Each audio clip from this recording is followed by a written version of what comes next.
Hey, dear members of the Soul Stories family. Today we will bring you a romantic love story, so let's get started. Don't forget to subscribe to our channel so you don't miss any meaningful stories. Chapter 1. Classified Documents and the Oath. New York on a late March evening, the biting cold air mingled with the blaring horns of cars and the flickering neon lights from towering skyscrapers. This city never slept, and for Ava Sinclair, that was an advantage. She sat in the tiny office of the Pulse on the 14th floor of an old building in Midtown, her eyes glued to her laptop screen, fingers typing furiously. The blue glow from the screen illuminated her face, highlighting her sharp brown eyes and the defiant half-smile that played on her lips. On her desk, a cold cup of coffee sat beside a chaotic pile of papers, the remnants of 3 sleepless days. Ava Sinclair, 28, wasn't the kind of woman you'd want to face in an argument. She was brash, frighteningly intelligent, and had a sense of humor her colleagues described as both biting and charming. But she was also clumsy, evidenced by the coffee stain on her white shirt, which she'd tried to hide under an old leather jacket. 2 years ago, she'd been a star at the New York Herald, until a false story about a politician cost her job, her reputation, and nearly her faith in herself. Now with the Pulse, a small but ambitious paper, she was determined to redeem herself, not by staying silent, but by digging for the truth, no matter how deeply it was buried. And tonight she'd found something big, something massive. On her laptop screen was a PDF file sent from an anonymous source via email 3 hours earlier. The subject line, Graves Corporation, Queens Redevelopment Project. The contents were explosive. Internal documents revealing that Christian Graves, CEO of the city's most powerful conglomerate, had approved the demolition of a poor residential area in Queens to build $1 billion luxury commercial complex.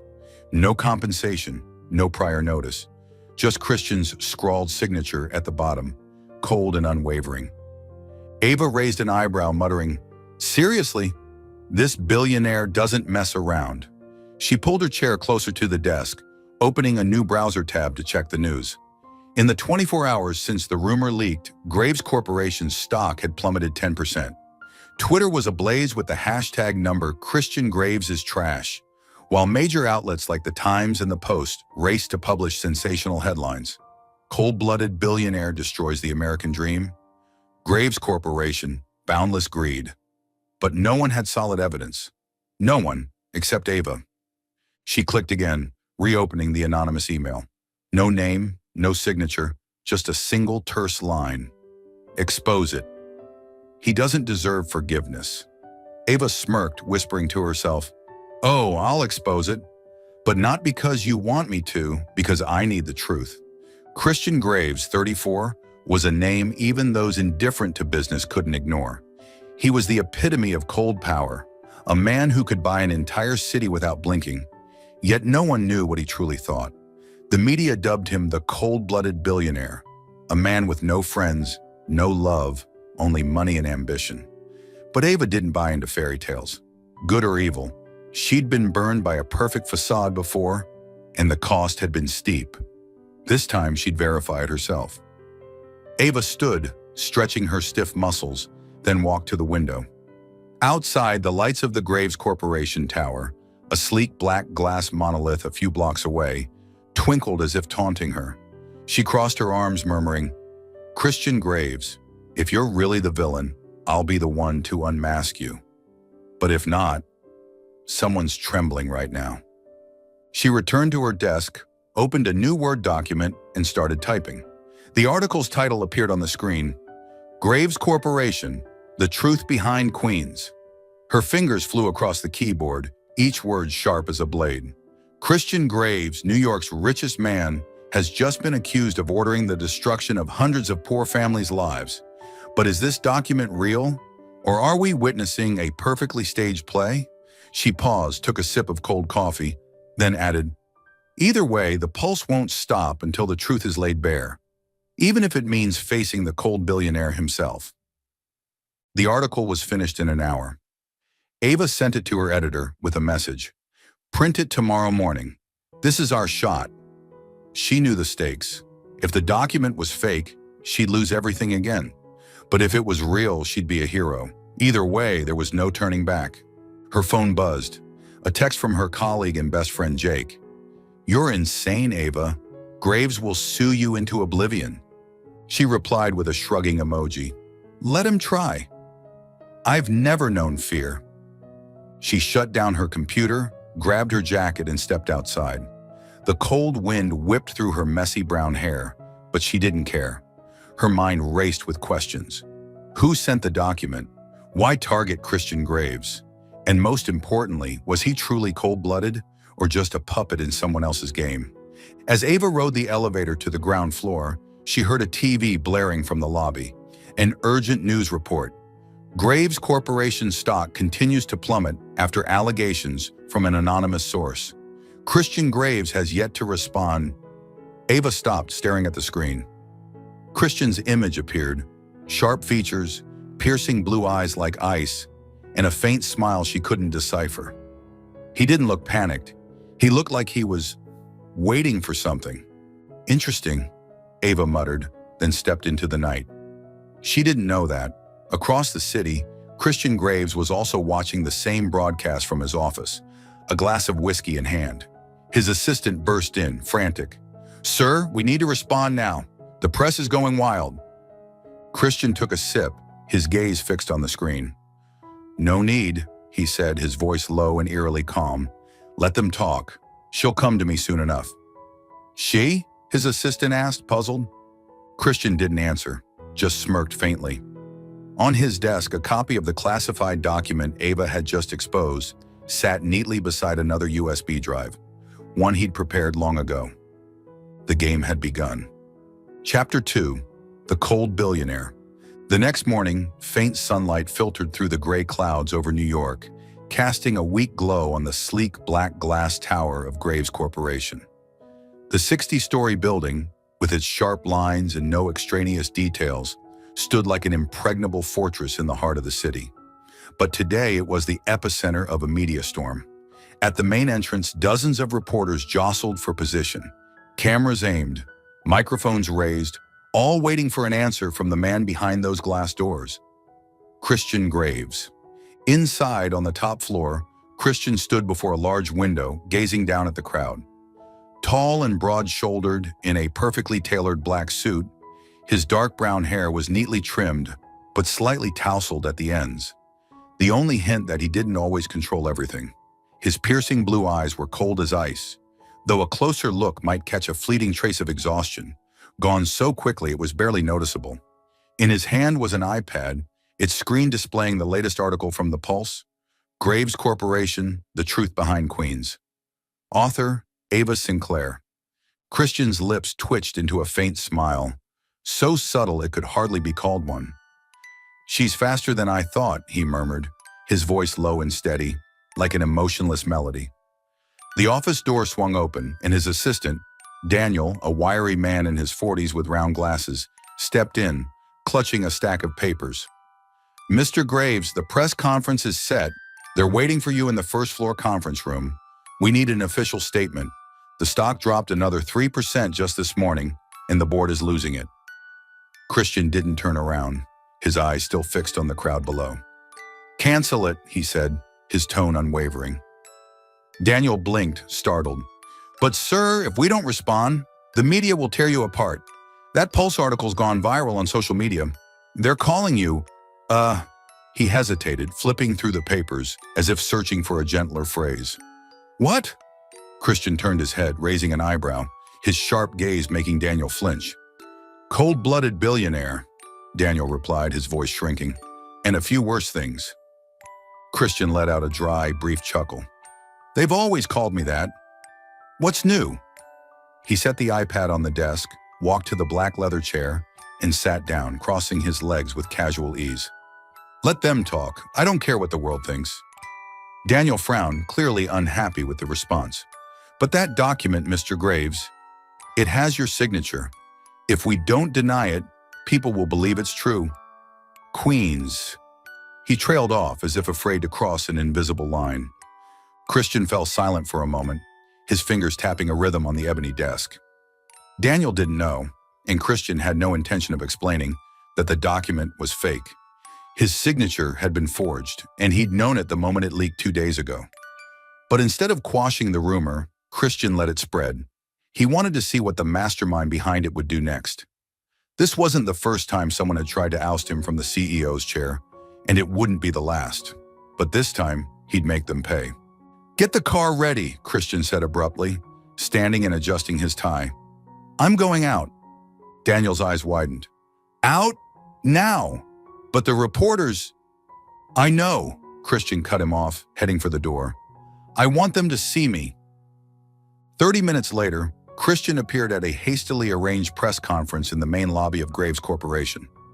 No fanfare, no theatrics, just him standing before a simple wooden podium, no microphone, no notes, facing dozens of curious and eager eyes.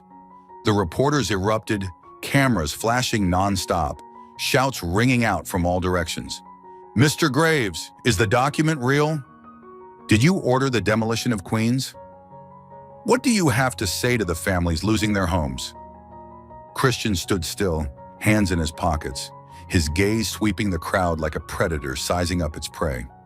He didn't blink, didn't smile, just waited for the noise to subside. When the room finally quieted, he spoke, his voice deep, commanding, and so cold it made a few reporters shiver involuntarily. "I don't care what the world thinks. If you want answers, find them yourselves." No explanation, no defense.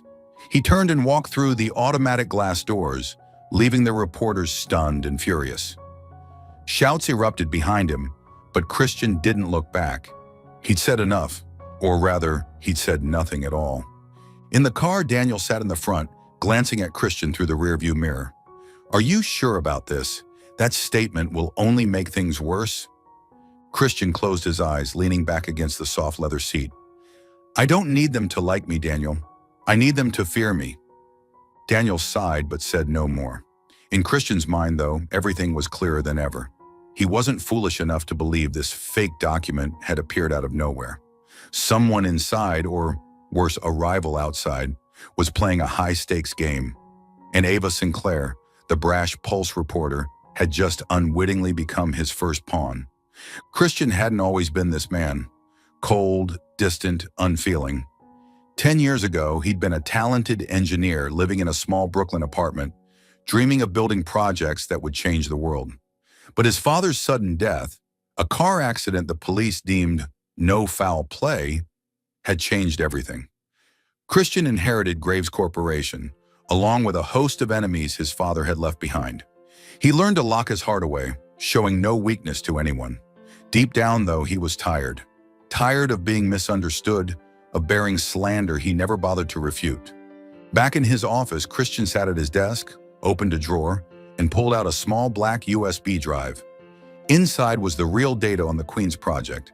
Not demolition, but relocation and full compensation for the residents. He'd signed that deal 3 months ago, but kept it under wraps until the project was complete.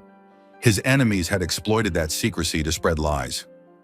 Christian twirled the USB between his fingers, his eyes darkening. "She'll find out," he muttered. "And when she does, I'll know who's behind this." He stood, walked to the liquor cabinet in the corner, and poured a glass of whiskey. Through the window, he saw the distant flicker of lights from the Pulse's building. Ava Sinclair didn't know she just stepped into a dangerous game, and Christian didn't expect that she'd be the one to rewrite the rules. Chapter 3.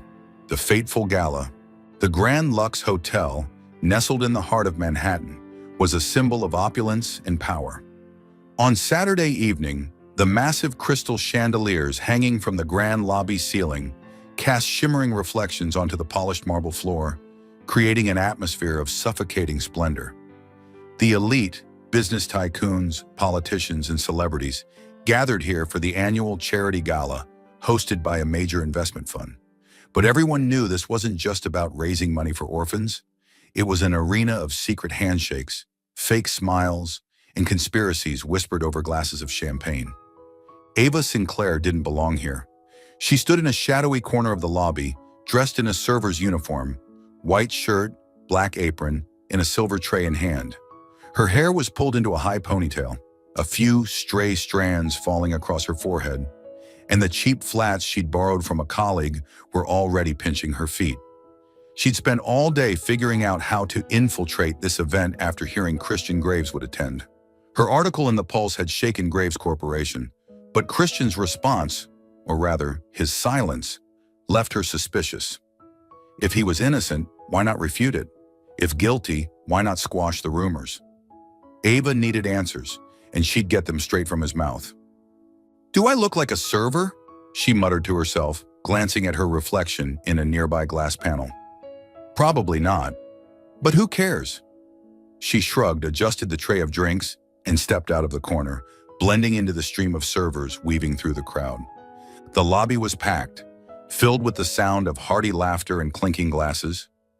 Ava maneuvered through shimmering ball gowns and expensive suits, trying to keep the trays steady to avoid a spill. But her clumsiness couldn't stay hidden forever. As a middle-aged man reached for a glass, she lost her balance. The tray tilted, and 3 champagne flutes crashed to the floor with a sharp shatter. Heads turned, a few murmurs rippled through the nearby crowd, and Ava felt her face flush. "Fantastic," she grumbled, kneeling to pick up the shards.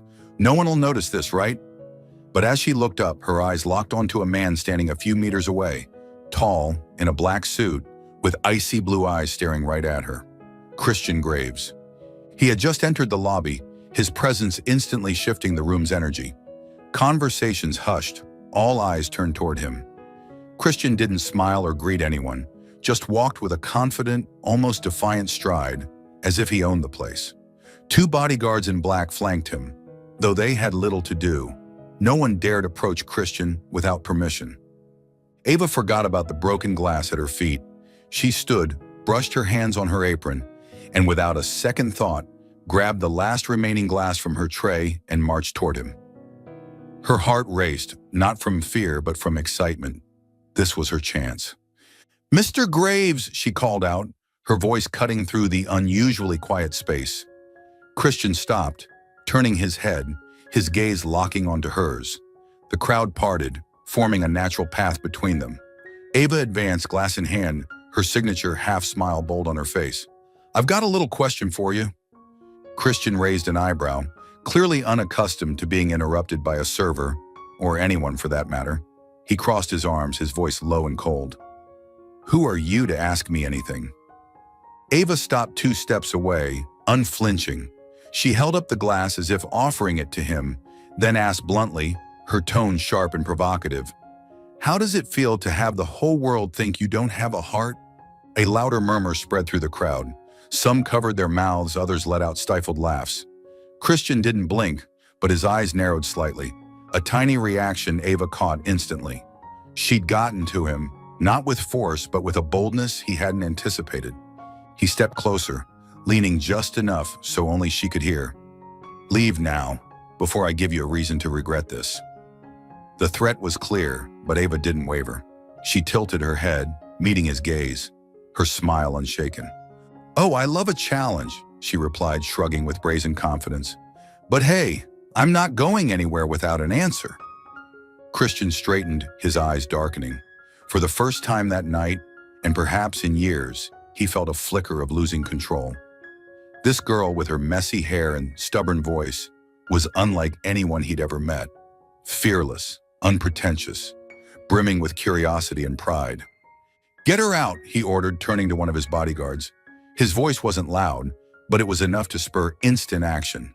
The guard stepped forward, grabbing Ava's arm, but she yanked free, still clutching the glass like a trophy. "Fine, I'll go," she said loudly, ensuring the crowd heard. "But Mr. Graves, if you don't answer me today, I'll be back. And next time, I won't be this polite." She winked, set the glass on a nearby table, and strode off before the guard could grab her again. Christian watched her retreating figure, his hand clenching into a fist. He wasn't angry, or at least he didn't think so, but something about her demeanor refused to let him dismiss her. For the first time, someone had faced him without trembling, and it unsettled him. As Ava reached the door, she glanced back, catching Christian's eyes still fixed on her. She smirked, a victor's smile, then disappeared through the glass doors. In her mind, it was clear. Christian Graves wasn't an easy opponent, but she'd found a crack. He wasn't as emotionless as he wanted people to believe, and she'd exploit that. Back in the lobby, Christian resumed walking as if nothing had happened. But Daniel, standing nearby, noticed something he didn't dare voice. Christian's gaze had faltered briefly as the girl left. In 3 years working for him, it was the first time Daniel had seen his boss rattled by a stranger. Outside, Ava stood under a street lamp, the cold wind cutting through her thin shirt. She hugged herself for warmth, but the smile never left her lips. 1-0 to me, she muttered, then walked off, her mind already plotting the next move. Chapter 4. The first article. Dawn had just broken over New York, but the air in the Pulse's cramped office was already as charged as a midsummer noon. Ava Sinclair sat in her creaky swivel chair, legs propped on the desk, fingers flying across her laptop keyboard so fast the click-clack echoed like an unrelenting song. Her eyes blazed, not from lack of sleep, though she'd barely managed 2 hours after the gala at the Grand Lux, but from the adrenaline pumping through her veins. Last night's confrontation with Christian Graves wasn't just a small win, it was fuel for her pen. She paused, leaned back, and reread the headline on her screen. Christian Graves, villain or pawn? A half smirk spread across her face, equal parts smug and mischievous.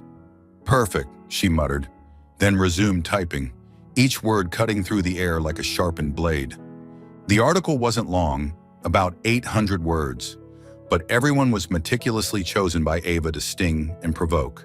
She wrote, Christian Graves, the billionaire, with a face prettier than his bank account but colder than an Alaskan winter, graced last night's charity gala with his trademark indifference. When asked if he has a heart, Graves responded by having me thrown out of the room. Very charitable, don't you think? She chuckled softly as she typed that line, picturing Christian's face when he read it. But Ava didn't stop at mockery. She wanted to dig deeper. Is the leaked document accusing Graves of destroying Queens real or fake? If it's real, he's an unrepentant villain. If it's fake, he's a pawn in someone else's game. Either way, Graves' silence only fuels suspicion. An innocent man doesn't dodge questions, unless he's hiding something. She landed her final blow. The Pulse won't stop. Graves, if you're reading this, get ready. I'm closer to you than you think. Ava hit send, emailing it to her editor with a note. Post it today. This is our next bomb. She stood, stretched, and walked to the coffee maker in the corner. As she poured water into the machine, Jake, her colleague and best friend, burst in, phone in hand, eyes wide as if he'd seen a ghost. You're certifiably insane, Ava, Jake said, his voice a mix of worry and excitement. I just read the draft you sent. Alaskan winter? Are you trying to provoke Christian Graves into suing you? Ava shrugged, pouring coffee into her mug. If he sues, I'll have more material to write about. Win-win. She took a sip, wincing at the bitterness, then added, besides, I'm not just provoking him. I'm testing his reaction. Last night, I asked him point blank. And you know what? He couldn't answer. Jake sank into the chair across from her, shaking his head. I still think you're playing with fire. Graves isn't the type you mess with. That's exactly why I'm doing it, Ava shot back, her smile returning. The more he stays silent, the more I know something's off, and I'll find out what. The article went live online at 10 a.m. Within an hour, it spread like wildfire across social media. The hashtag number Christian Graves is trash from the day before morphed into number Pulse exposes Graves, and Twitter overflowed with comments. One user wrote, this reporter's got guts, calling Graves colder than Alaska to his face. Another, bet that document's fake. Graves isn't dumb enough to get caught like that. Major outlets began citing the Pulse, and Ava Sinclair's name, once forgotten after her scandal 2 years ago, was back in the spotlight. A few blocks away, in the top-floor office of Graves Corporation, Christian Graves sat behind his desk, holding a freshly printed copy of the Pulse that Daniel had just delivered. It lacked the polish of the Times or Post, but it had a raw, fearless edge that drew attention. Christian read each line, his fingers gripping the thin paper so tightly it crinkled at the edges. The billionaire with a face prettier than his bank account, but colder than an Alaskan winter. He paused there, muttering, pretty creative. His voice held no humor, but the corner of his mouth twitched upward, a rare reaction he didn't even register at first. Daniel stood near the door, watching his boss with a worried expression. "What do you think? The board's demanding an emergency meeting. They say this article's seriously damaging the company's image." Christian didn't respond immediately. He kept reading, his eyes skimming Ava's taunt. "Graves, if you're reading this, get ready. I'm closer to you than you think." He set the paper down, propped his chin on his hand, and stayed silent for a long moment. "Mr. Graves?" Daniel prompted, unable to bear the tension. "It's not a big deal," Christian finally said, his voice low but calm. "She's fishing for information. Let her try." Daniel frowned. "But the stock?" "The stock will recover," Christian interrupted, standing and walking to the window. He gazed down at the city, hands in his pockets. "She doesn't know she's helping me." Daniel blinked, confused. "Helping you? What do you mean?" Christian didn't answer. He thought back to last night, when Ava stood before him, glass in hand, her eyes fearless. She wasn't like other reporters, those who chased rumors without digging deeper. She was curious, defiant, and it made him both irritated and intrigued. He knew the Queen's document was fake, and he wanted the real enemy to reveal themselves. Ava, with her boldness, was unwittingly speeding up that plan. But there was something he wouldn't admit, even to himself. Her article unsettled him more than he expected. Not because it was false, but because it struck a nerve he kept buried. The exhaustion of being labeled cold-blooded. He was used to criticism, but Ava's sharp, humorous jab made it impossible to ignore. "Set up a meeting with the legal team," Christian said, returning to his desk. "But no lawsuit, not yet." Daniel nodded, though he still didn't grasp Christian's intent. As he left the room, Christian picked up the paper again. He stared at the final line. "I'm closer to you than you think," and muttered, "Think you can keep up, Sinclair?" "Fine." He tossed the paper aside, but his eyes lingered on it. In his mind, Ava's image from the gala flashed, her victorious smile, her challenging tone, her unstoppable arrogance.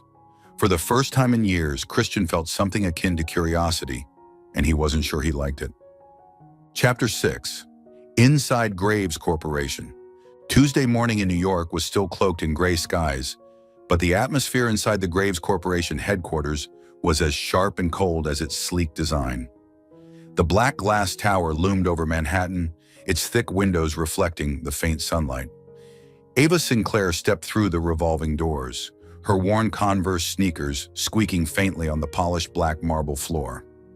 Dressed in her old leather jacket and jeans, she stood out starkly among the sea of crisply suited employees, but her eyes betrayed no hesitation, only curiosity and pride. Christian Graves had called her last night, his deep voice curt over the Pulse's phone line. "Meet me at headquarters 9 a.m. tomorrow. I have something you'll want to see." Ava hadn't asked much, just replied, "Fine," and hung up. But she hadn't slept, her mind racing with theories.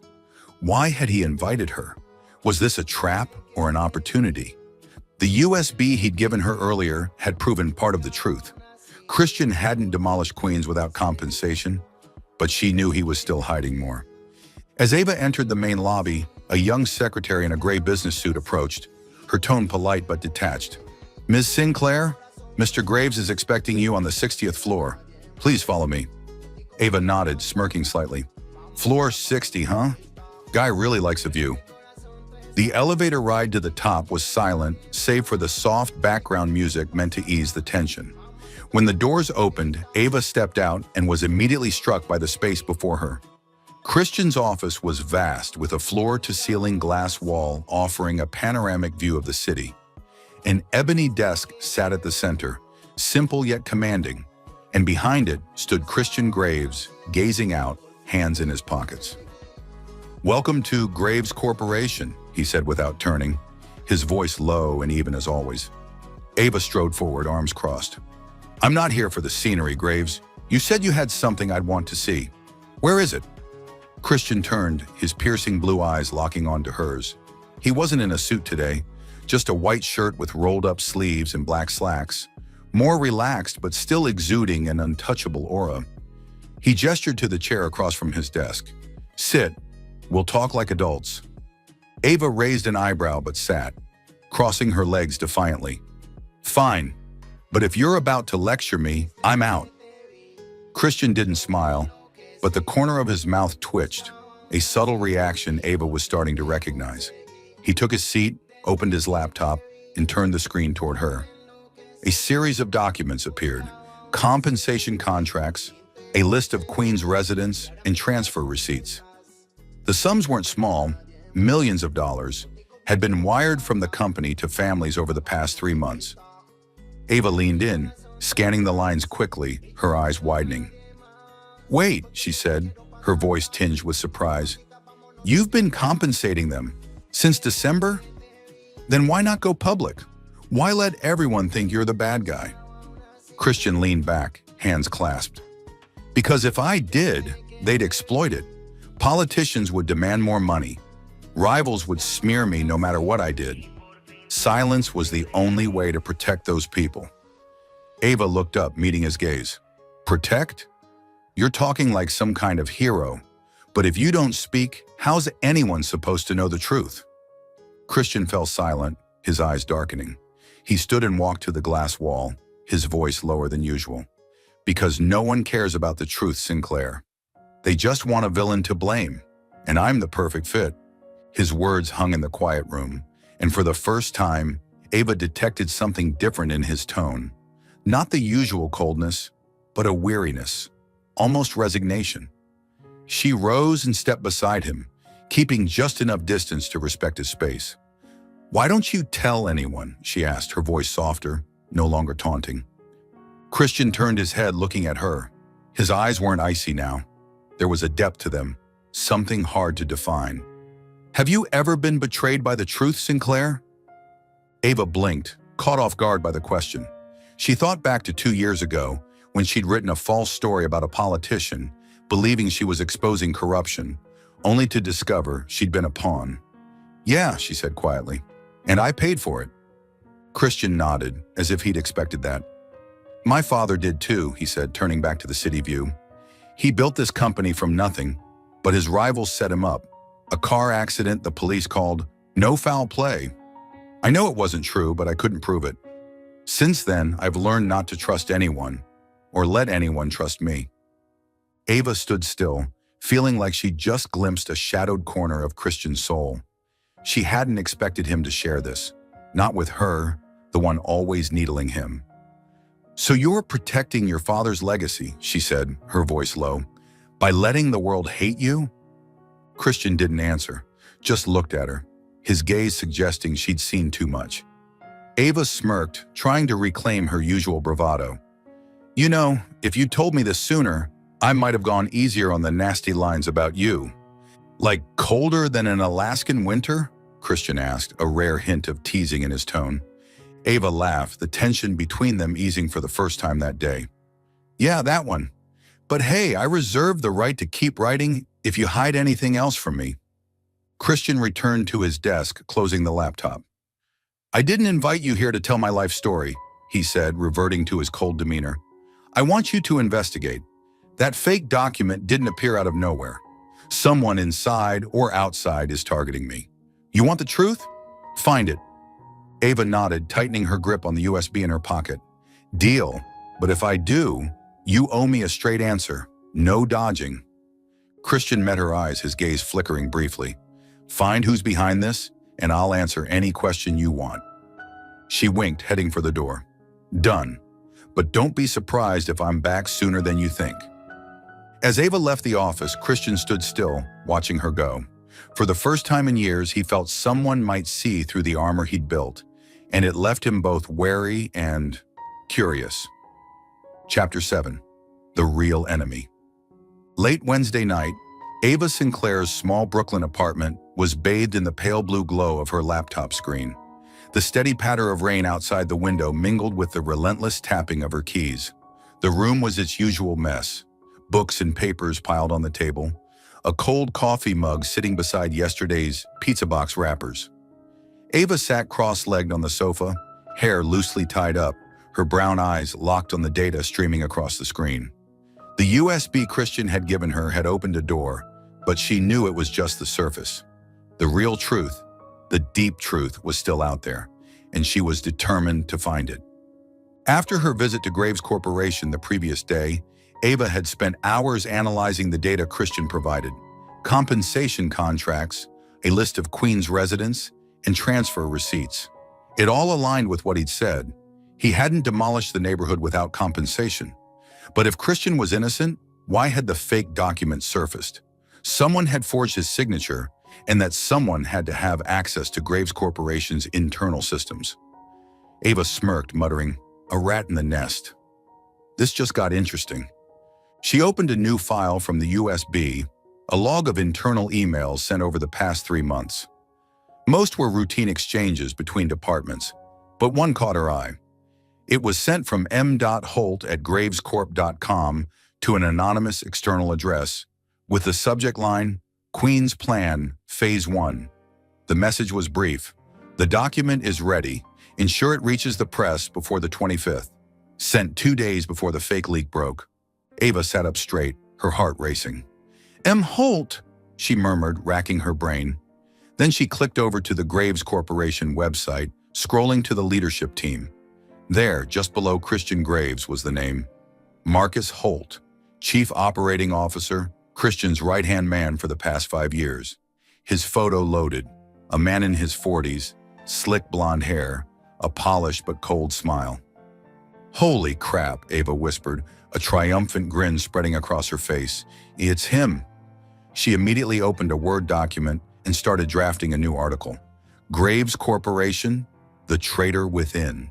She typed fast, her words razor sharp. Christian Graves isn't the one destroying Queens, but Marcus Holt, the most trusted man in the company, might be the mastermind behind it all. A plot to overthrow, or just personal greed? The Pulse will give you the answers. She hadn't even saved the file when her laptop screen flickered black. A red line of text appeared in the center. "Uploading data." Ava blinked, frantically hitting Ctrl plus Alt plus Delete, but nothing responded. "What the hell?" she muttered, a chill running down her spine. The screen flickered again, and then all her desktop data, including the article, vanished, replaced by a message. "Files deleted." Ava shot to her feet, her heart pounding. "No, no, no!" She rushed to the table, checking her backup drive, but the laptop was completely locked. Her phone buzzed on the table, a text from an unknown number. "Stop, or you'll lose everything." She grabbed the phone, her hand trembling slightly, but not from fear. She was furious. "Bastard," she growled, tossing it onto the sofa. "He knows I'm onto him." Ava didn't need to think hard to guess who was behind it. Marcus Holt wasn't just the leaker, he was smart and powerful enough to track her. He could have hacked her system through Graves Corporation's network, or worse, hired someone to do it. Pacing the room, Ava forced herself to stay calm. Her laptop data was gone, but she still had the USB, the last piece of evidence. She shoved it into her jacket pocket, then sat down, cradling her head in her hands. "All right, Holt," she muttered. "Want to play hardball? I'll show you I'm not easy to scare." She grabbed her phone and texted Jake. "My system's hacked. Meet me at the corner cafe now." Then she threw on her jacket, pulled up her hood, and left the apartment, her eyes sharp as knives. Rain still fell, the streets gleaming with light, but Ava barely noticed. She knew she'd just kicked a hornet's nest, and Marcus Holt wasn't the type to let her off easy. At the same moment, in Graves Corporation's headquarters, Marcus Holt sat in his private office on the 58th floor, 2 levels below Christian's. The desk lamp cast light across his face, highlighting his pale blue eyes and faint, smug smile. On his computer screen was a remote monitoring interface, the last image being Ava's desktop before it was wiped clean. He took a sip from the glass of liquor on his desk, murmuring, "This girl's more persistent than I thought." Marcus had worked for Christian since he took over the company, but he'd never been content as second in command. Christian was cold, tough, and too brilliant for Marcus to outmaneuver through legitimate means. So he'd chosen another path, fabricating the document, leaking it to the press, and framing Christian, hoping the board would oust him and install Marcus as CEO. But Ava Sinclair was a variable he hadn't anticipated. He knew she was digging, but he hadn't expected her to uncover his email so quickly. Marcus smirked, dialing a number on his phone. A gruff male voice answered. "Yes, sir?" "Keep an eye on that girl," Marcus ordered. "If she gets close to Graves, deal with her. I don't want this plan falling apart." "Understood," the voice replied, and the call ended. Marcus stood, walking to the window to gaze down at the city. He knew Christian suspected a traitor, but he was confident there was no proof. As for Ava, she was just a tiny ant, easily crushed. Yet deep down, a flicker of unease passed through him. If she found more, everything could unravel. Back in Brooklyn, Ava sat in a quiet corner of the nearly empty cafe, clutching a mug of hot tea to steady her nerves. Jake sat across from her, eyes wide as she recounted everything. "Marcus Holt," he whispered.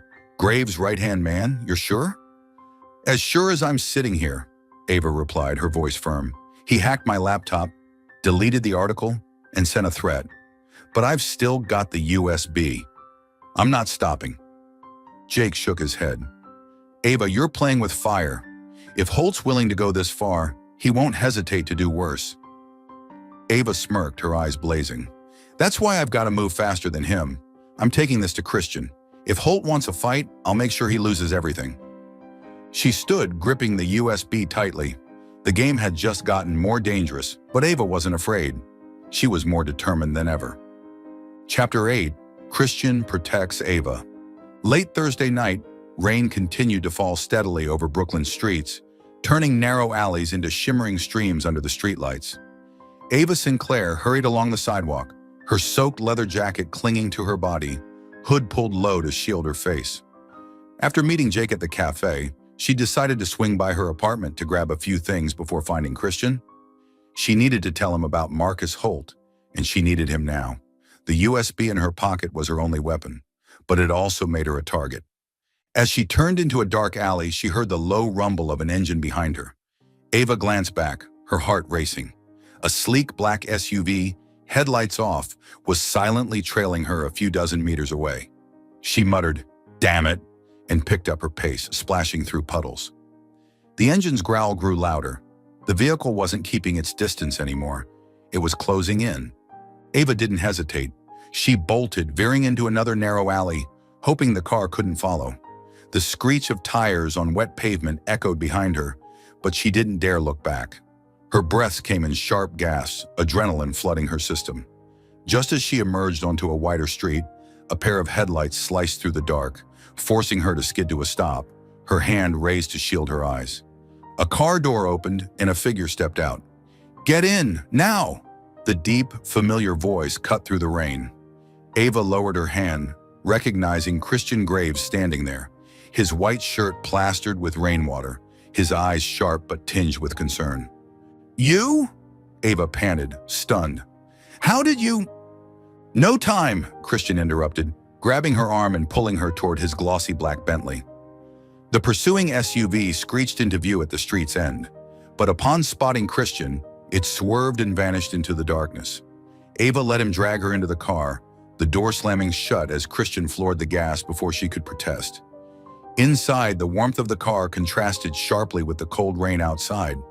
Ava huddled in the passenger seat, rainwater dripping from her hair onto the floor.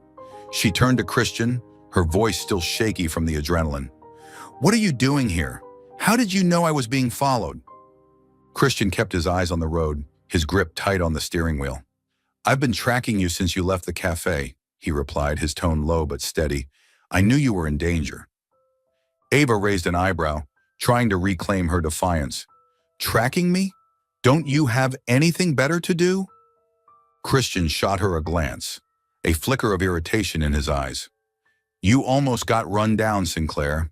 A thank you might be in order." Ava smirked, though her heart still pounded. "Fine, thanks. But you still haven't answered. How did you know?" Christian didn't reply immediately. He drove across the Brooklyn Bridge, heading toward an upscale residential area on the outskirts. Finally, he said, "I know who the enemy is, but I need you to help me prove it." Ava blinked, surprised. "You know? Who?" "Not yet," Christian said firmly. "You're not safe at your apartment anymore. I'm taking you to my place." "Your place?" Ava let out a small laugh despite the gravity of the situation. You mean some million-dollar mansion with guards everywhere? I'm not a princess who needs rescuing, Graves. Christian turned to her, his gaze darkening. You're not a princess, but you're the only one I trust to do this. So shut up and let me protect you. Ava opened her mouth to argue, but his eyes, cold yet resolute, silenced her. She crossed her arms and leaned back in the seat. Fine, but if you try to lock me up, I'll break the door down. Christian didn't smile, but the corner of his mouth twitched. A subtle reaction Ava was growing accustomed to. 30 minutes later, the Bentley pulled up to a sprawling estate in Long Island, hidden behind towering pines. The house was a modern fortress, gray stone walls, expansive glass windows, and warm light spilling out from within, blending coziness with mystery. Christian led Ava inside through the front door without a word. The interior was minimalist but luxurious. Black leather sofas, an ebony table, and a crackling fireplace. Ava stood in the living room, her hands still clutching the USB in her pocket. She turned to Christian, her tone serious. All right, Graves. You know who the enemy is, but you won't say. You want my help to prove it, but you're keeping me in the dark. If you don't trust me, why save me? Christian shrugged off his wet coat, hanging it by the door, then walked to a small bar in the corner. He poured 2 glasses of whiskey and handed one to her. I trust you, he said, his voice low. But I don't trust that the person behind this will let you live if you know too much. Ava took the glass, sipped, and winced at the burn. I've never known fear, she said, her eyes defiant. Christian studied her, a flicker of something, not anger but a mix of admiration and exasperation crossing his face. He took a sip of his own drink and said, And I've never met anyone as reckless as you are. Endearing. Ava laughed, the tension between them easing for the first time that night. Endearing? That's the first time I've heard you compliment anyone. Don't get used to it, Christian replied, though his tone lacked its usual chill. He set his glass down, walked to the sofa, and sat, gesturing for her to join him across from it. What did you find before you were hacked? Ava sat and recounted everything. The email from Marcus Holt, the Queen's plan message, and how her laptop was wiped clean. Christian listened, his hand propped under his chin, his eyes darkening as she mentioned Marcus. So it's him, Ava concluded, locking eyes with him. Marcus Holt. You knew, didn't you? Christian was silent for a moment, then nodded. I've suspected him for a while, but I didn't have proof. He's too careful. Ava held up the USB. I've got this. His email's enough to start with. Christian looked at the USB, then at her. Keep it safe. I'll arrange a meeting with the board. But until then, you stay here. Ava raised an eyebrow. You're serious? I'm not a pet you can cage, Graves. Not caging, Christian cut in, his voice firm. Protecting. He's already tracked you once. Next time, you might not be so lucky. Ava wanted to argue, but the memory of the black SUV silenced her. She smirked, clinging to her bravado. Fine, but I need a new laptop. And pizza. I can't survive without pizza. Christian let out a rare, quiet laugh, a sound Ava hadn't expected. I'll handle it, he said, standing. Rest. Tomorrow's going to be long. As Christian left the room, Ava stayed on the sofa, gripping her whiskey glass. She wasn't afraid of Marcus, but for the first time, she felt relieved to have Christian close, and she wasn't sure she liked that feeling. Chapter 9. The Attack. Friday afternoon faded into a pale sunset over New York, painting the Long Island streets in faint orange hues. Ava Sinclair stood at the gate of Christian Graves's estate, a small backpack slung over her shoulder containing a few clothes and the new laptop he'd had delivered that morning. After spending the night at his place, she'd decided to return to her Brooklyn apartment for more things, and, more importantly, to think alone. Christian wasn't thrilled with the idea, but Ava insisted, I can't just sit still forever. I need my space. Christian had reluctantly agreed, but with a condition. I'll drive you. No arguments. Ava shrugged, figuring it wouldn't hurt to have him along. At least she'd be safe from any more black SUVs. But as they left the estate, neither anticipated the danger lying in wait. Christian's Bentley glided smoothly along the highway, The car's interior quiet except for the radio faintly reporting on Graves Corporation's plummeting stock. Ava sat in the passenger seat, fidgeting with the USB in her pocket, her mind racing with the next steps. She'd convinced Christian to call an emergency board meeting tomorrow to confront Marcus Holt, and the USB was their only evidence. Yet an unease gnawed at her. Not fear, but a gut feeling that things were moving too fast. "What are you thinking?" Christian asked suddenly, his deep voice breaking the silence. Ava glanced at him, smirking. "That you should smile more. You look like you're about to start a fight." Christian didn't smile, but a rare softness flickered in his eyes. "I'm not used to smiling when someone's trying to kill me." Ava chuckled lightly. "Welcome to my world, Graves." They just exited the highway, turning onto a smaller road toward Brooklyn, when Christian slammed on the brakes. Ava lurched forward, grabbing the dashboard. "What the—" She didn't finish before spotting a large truck blocking the road, its headlights off, no one in sight. Christian's grip tightened on the wheel, his eyes darkening. "This isn't random." Before Ava could react, a figure in black darted from the roadside, a man wielding a baseball bat. He smashed it into the windshield on Ava's side, cracking it into a spiderweb pattern. Ava yelped instinctively but quickly regained her composure, unbuckling her seatbelt.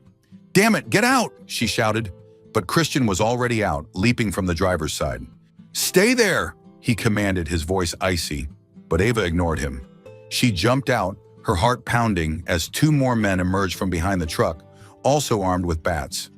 Christian positioned himself in front of her, fearless, but Ava knew they were outnumbered. The first man swung at Christian. He dodged, grabbing the attacker's arm and twisting it hard, sending him crashing to the ground with a groan. But the second man was faster. His bat slammed into Christian's shoulder, forcing him to one knee. Ava lunged forward, yelling, "Stop!" She reached into her pocket for her phone to call the police. But the third man was already behind her, yanking her backpack off and shoving her to the ground. Ava's head hit the pavement, her vision blurring for a moment. She heard Christian roar, a sound of fury and pain, then saw him tackle the man who'd pushed her, landing a hard punch to his face. The attacker stumbled back, but the second man was up again, swinging his bat into Christian's back. The impact rang out with a sickening thud, and Christian collapsed, blood streaming from a gash on his forehead. "Christian!" Ava screamed, scrambling to her feet despite the throbbing in her head. She rushed to him, kneeling beside him, her hands shaking as she saw him gasping, eyes squeezed shut. The three men backed off as if their job was done, then fled to the truck and vanished into the dark. Ava cradled Christian, pressing her hand to his forehead to stem the bleeding. "Christian, wake up! Don't leave me!" Her voice cracked, fear gripping her for the first time in her life. His eyes fluttered open, dazed but trying to focus on her. He whispered, barely audible, "Don't give up." Then he passed out, his head slumping onto her shoulder. Ava held him tightly, tears spilling uncontrollably, not from the rain, but from the unbearable thought of losing him. "If you dare die," she whispered, her voice choking through sobs, "I'll write an article that'll bring you back from the grave." She fumbled for her phone, hands trembling as she dialed 911. "Help! I need an ambulance now! Flatbush Avenue near the Brooklyn Bridge!" she shouted, her voice breaking. The operator tried to calm her, but Ava barely heard. She just stared at Christian, still clutching his hand, his blood staining her shirt. The ambulance arrived after 5 agonizing minutes that felt like an eternity. Paramedics swiftly loaded Christian onto a stretcher, attaching an oxygen mask, and rushed him into the vehicle. Ava followed, sitting beside him, gripping his hand despite the medic's pleas to move. "You have to live," she muttered, tears streaming. "I'm not done with you yet." At the hospital, Christian was whisked into the ER immediately. Ava sat in the hallway, her blood-stained jacket clinging to her, wet hair plastered to her face. Gone was her usual defiance. Only a trembling Ava remained, red-rimmed eyes fixed on the ER doors. A doctor emerged after an hour, his voice grave. "He has a traumatic brain injury and 2 broken ribs. He's in a coma. We're doing everything we can." Ava nodded, unable to speak. She sank into a chair, hands covering her face as tears welled up again. For the first time she cried, not from failure or pain, but for the cold man who'd taken a beating for her. She whispered, "You can't die, Graves. You can't." Outside, the rain persisted, but inside Ava, a new fire ignited. Not to fight against Christian, but to fight for him. Chapter 10. Turning the Tables. Saturday morning in the Brooklyn hospital was cold and quiet, broken only by the steady hum of machines in the ICU. Ava Sinclair sat beside Christian Graves's bed, her hand gripping his tightly, her red-rimmed eyes no longer clouded with fear, but burning with fierce determination. Christian remained in a coma, his face pale beneath the white bandages wrapped around his head. But his even breathing was the only thing keeping Ava from breaking. His last whispered words, "Don't give up," echoed in her mind like a call to arms.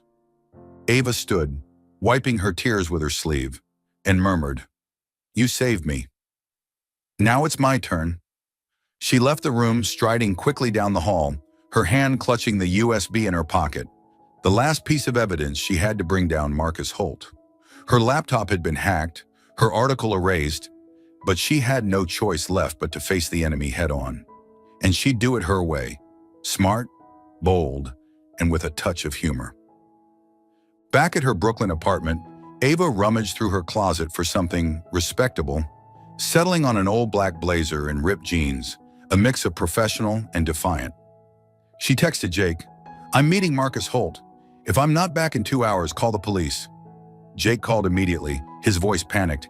"You're insane. He nearly killed you and Christian." But Ava just laughed. "That's why I have to do this. Trust me." She pulled Marcus's private office address from the USB data, then called him directly from a burner number. When his cold voice answered, "Who's this?" Ava replied, feigning a tremble. "It's Ava Sinclair. I want to surrender. I have the USB, but I don't want to die. Meet me at the cafe on 5th, 2 p.m. Marcus paused, then sneered, "Smart move, girl. Fine. But if you try anything, you won't walk out of there." He hung up and Ava smirked. He took the bait.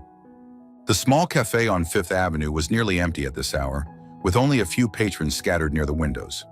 Ava arrived early, choosing a secluded corner table and placing her phone on it, recording mode already on. She wore cheap sunglasses to hide her swollen eyes from crying, fidgeting with a black coffee as if nervous. But inside, she was calmer than ever. Marcus Holt strode in at exactly 2 p.m., clad in a dark gray suit, exuding the confidence of a man who thought he'd already won. He was tall, his slick blonde hair perfectly styled, but his pale blue eyes were so cold they sent a shiver down Ava's spine. He sat across from her, arms crossed, his tone flat. "Where's the USB?" Ava sipped her coffee, then smirked. "Relax, Holt. I'm not dumb enough to bring it here. It's somewhere safe. I just want to make a deal." Marcus raised an eyebrow, clearly skeptical. "A deal? You've caused enough trouble already. Hand over the USB and I'll let you live." Ava tilted her head, feigning innocence. "Oh, you mean like how you let Christian live? He's in the hospital because of you. I bet the board would love that story more than your empty threats." Marcus clenched his fists, his voice dropping low. "You don't know who you're dealing with, Sinclair." "Really?" Ava shot back, her tone a mix of defiance and humor. "I think I do. Marcus Holt, Christian Graves' right-hand man, but you want his chair. You faked the Queen's document, leaked it to the press, then hired thugs to attack us and shut us up. Am I close?" Marcus laughed, but his eyes darkened. "You're sharper than I gave you credit for, but no one will believe you, not without proof." Ava shrugged, taking another sip of coffee. "Maybe not, unless I've got the email you sent to your lackey saying, 'Ensure it reaches the press before the 25th. Oh, and the fact you hacked my laptop. I bet Christian will be heartbroken to know his most trusted guy stabbed him in the back." Marcus leaned forward, his voice a hiss. "You think you've won? I wiped your system clean. That USB proves nothing if I say it's fake." Ava burst out laughing, a genuine sound that startled Marcus. "Oh, Holt, you're hilarious. You think I'd be dumb enough to bring the real USB to you? I just needed you to admit it, and you did." She tapped her phone lightly, winking. "Recording, idiot." Marcus paled, lunging for the phone, But Ava was faster. She leapt from her chair, stepping back a few paces, holding it up. "Touch me and this recording hits the police in 5 minutes. Jake, my friend, has a copy." Marcus froze, fists clenched, his eyes blazing. "You'll regret this," he growled. "Maybe," Ava replied, her smile unwavering. "But you'll regret it first. Bye, Holt." She turned and walked out, leaving Marcus sitting there, his face white with rage and fear. Back at the Pulse office, Ava burst into the newsroom, phone and USB in hand. Jake followed, shouting, "You're alive! What happened?" Ava didn't answer right away.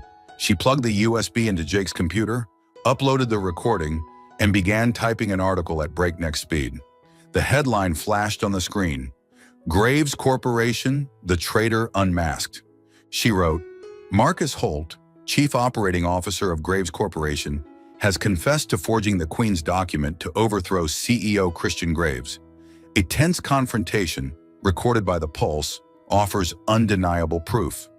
Holt didn't just betray his boss, he hired thugs to attack me and Graves, leaving him in a coma. But today, truth prevails." She attached the recording and the email from the USB, then hit publish. The article went live at 5 p.m. Within an hour, it swept across social media, the hashtag #Marcus Holt exposed exploding. Police arrested Marcus at his office that evening, based on the recording Ava provided. The Graves Corporation board held an emergency meeting, stripped Marcus of his title, and appointed a temporary CEO while Christian recovered. Ava slumped in her chair, cradling a hot coffee, staring at the screen with a tired smile. Jake clapped her shoulder. "You did it. Christian would be proud." Ava nodded, but her gaze drifted toward the hospital. "He's got to wake up first," she whispered. "I'm not done with him yet." After Ava's article went live and Marcus Holt was arrested, the storm around Graves Corporation began to settle. The board's swift action to remove Marcus and appoint a temporary CEO bought Christian time to recover, while Ava's exposé cemented her role in uncovering the truth. Social media buzzed with hashtag Marcus Holt exposed, and though Ava's brash tactics earned her both praise and criticism, she didn't care.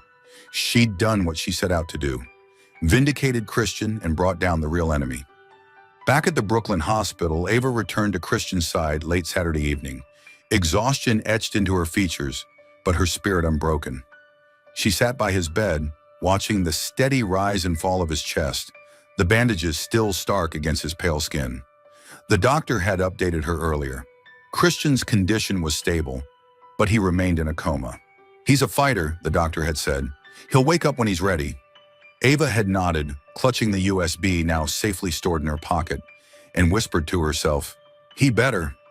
She leaned forward, resting her elbows on her knees, and spoke softly to him, despite knowing he couldn't hear.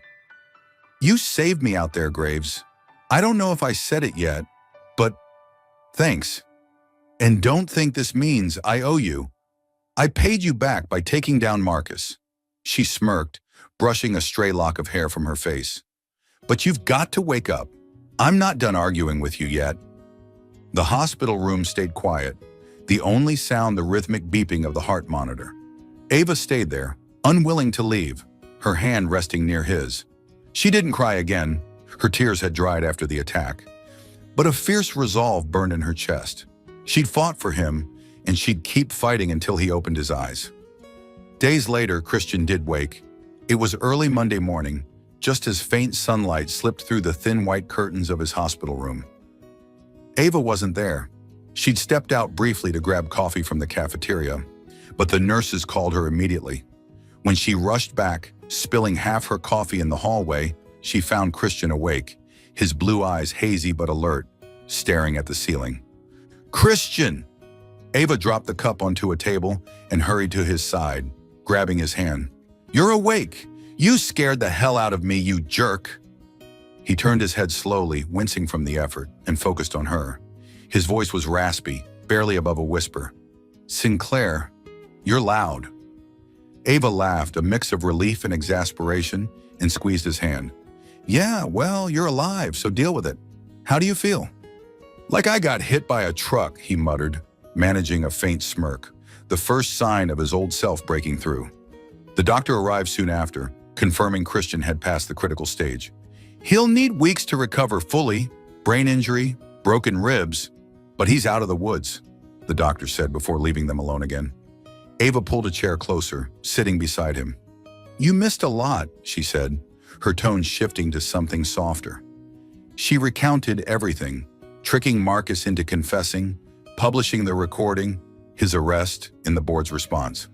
You're clear now. Marcus is gone, and I might have made a few enemies along the way, but that's nothing new. Christian listened, his gaze fixed on her, the usual coldness in his eyes replaced by something warmer, more human. When she finished, he said quietly, You didn't have to do that. Yeah, I did, Ava replied firmly. You took a bat for me. I wasn't going to let him win after that. He studied her for a moment, then said, Thank you. The words were simple, but from Christian Graves, someone who'd built walls of ice around himself, they carried weight. Ava grinned, leaning back in her chair. Don't get all mushy on me now, Graves. You owe me pizza for life after this. He let out a weak chuckle, the sound rough but genuine. Deal. They sat in companionable silence for a while, the tension that had once defined their relationship replaced by something new. Trust, respect, and maybe something more neither was ready to name. Ava stayed by his side as he drifted back to sleep, her hand resting lightly on his. She didn't know what lay ahead, rebuilding her reputation, navigating whatever this was with Christian, but for now she'd won, and that was enough. Chapter 13, 1 year later. New York shimmered in the early spring sunlight, the last of the cold winds gradually fading, giving way to a warm and fresh atmosphere. A year had passed since the chaotic days of Graves Corporation, and the city had witnessed remarkable changes, not only in Manhattan's most powerful conglomerate, but also in two individuals who once clashed like fire and ice, Christian Graves and Ava Sinclair. The headquarters of Graves Corporation was no longer the cold glass fortress it once was. Under Christian's leadership, after he fully recovered from the attack, the company underwent a complete restructuring. Marcus Holt had been sentenced to 10 years in prison for fraud and conspiracy to assault, and the old board of directors, those who once tried to sue Christian, had been replaced by a new, loyal, and innovative team. Christian didn't just rebuild the company from the ashes of the scandal, he transformed it into a symbol of transparency and social responsibility. The Queen's project was completed, not as the luxurious commercial hub the fake documents had claimed, but as an affordable housing complex with schools and parks, just as he had originally intended. But Christian didn't do it alone. By his side was Ava Sinclair, the woman who once made him lose control, who sacrificed her reputation to save him, and who had now become an indispensable part of his life. After her article, The Sacrifice for Truth, stripped away her journalistic glory, Ava didn't crumble. She left the Pulse when the paper shut down under public pressure, but she never abandoned her pen. With unexpected financial backing from Christian, consider it lifetime pizza money, he'd said at the time, Ava founded a new independent news outlet called Firewire, where she continued her bold, sharp, and humorous style. Firewire quickly became a powerful voice in the media world, attracting millions of readers with its relentless investigative pieces. Together, they became New York's most formidable duo, Christian with his cool-headed, yet fair business acumen, Ava with her proud pen and fearless heart. Though they operated in different realms, their lives intersected, complemented, and challenged each other, just as they had from the very beginning. This morning, at Firewire's main office in Brooklyn, an open space with rough wooden tables, worn-out chairs, and the pervasive aroma of coffee, Ava sat at her computer, typing the final piece in a series commemorating the one-year anniversary of her takedown of Marcus Holt.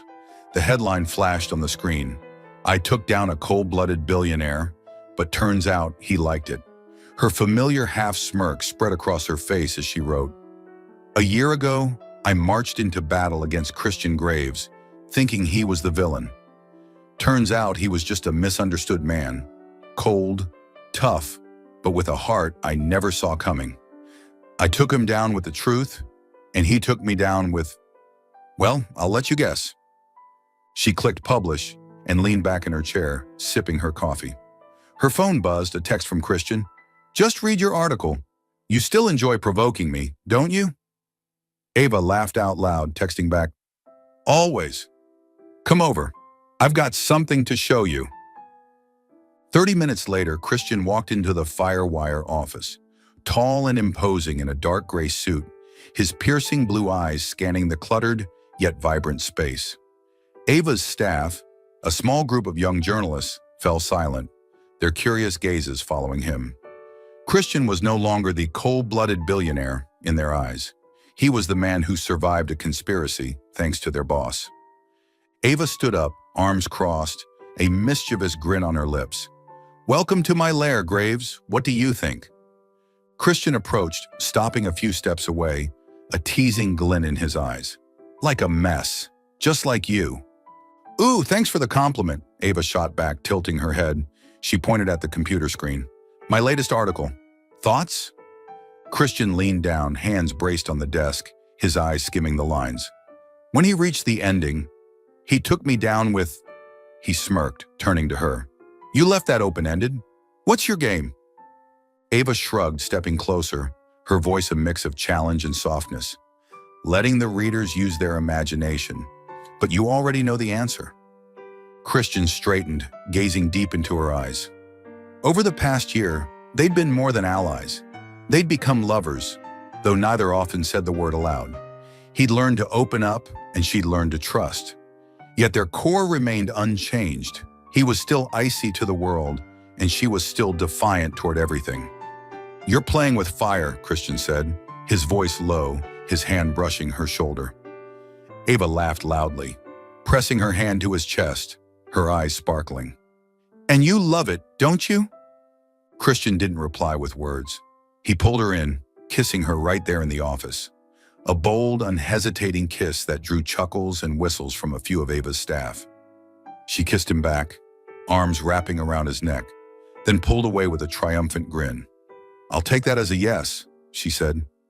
Christian let out a rare, soft chuckle, a sound she'd grown accustomed to. "You never change," he said, but his eyes were full of affection. That evening, at Christian's Long Island mansion, they sat by the fireplace, each holding a glass of wine. Ava rested her head on his shoulder, her voice soft. "You know, a year ago I thought you were my biggest enemy." Christian took a sip of wine, his hand gently stroking her hair. "And I thought you were the biggest trouble I'd ever faced. Turns out we were both right." Ava laughed, looking up at him. "But we made it, didn't we? You rebuilt the company, I rebuilt my career. An unbeatable duo." Christian nodded, his gaze tender. "Unbeatable because of you." Ava winked, standing up and raising her glass. "To us, fire and ice, but burning brighter than ever." Christian stood, clinking his glass with hers. "To us," he said, then pulled her into another kiss. This one slow, deep, a silent affirmation that no matter who turned their backs, they'd always have each other. Thank you for following this heartfelt story of Soul Stories channel. Share your thoughts about the story in the comments below. If you believe that true love can withstand all trials and sometimes begins in the simplest of ways, don't forget to hit the like button and share this story with your friends. To never miss out on touching and meaningful stories, subscribe to our channel and help us spread messages of love and warmth to everyone. Let's cherish the beautiful moments of life and love together.